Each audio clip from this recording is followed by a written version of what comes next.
Hello everyone and welcome to another episode of Popular Decks. I'm your host Michael, and today I'm going to be playing this Grixis 101 card deck again. I haven't made very many changes since last time, so if you want to see a full deck tech, just go and watch the previous one. We've just got kind of the same idea. We've got all these red removal spells, got some black removal spells, got some terminates. We have some counter spells, in counterspell and exclude. I've got some card draw, pieces of the puzzle, brainstorm, teachings, think twice.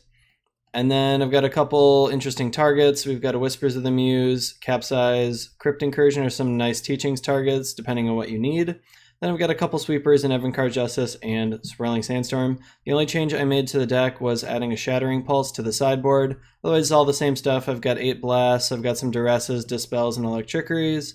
Kind of obvious when all those things come in. The only thing that's interesting is that I normally bring in a lot of these 1-mana answers against Stompy, just because I don't want to have so many expensive spells in my deck. So I do bring in Dispel and Duress against them, and obviously I bring in Electrickery as well. It's another removal spell.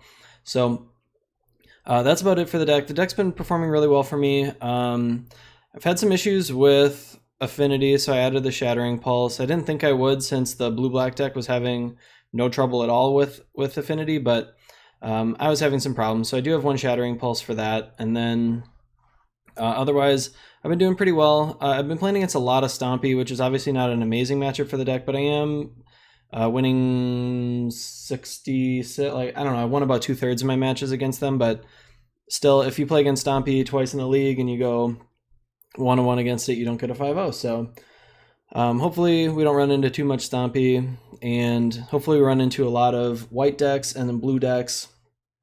Other than Tron, I think we're really favored against almost all the blue decks except Delver, and I am undefeated against Delver with this deck, so hopefully we can keep that up. But I haven't played against it a ton. I don't know for sure if that's going to keep up. So that's about it. I will see you guys in the games.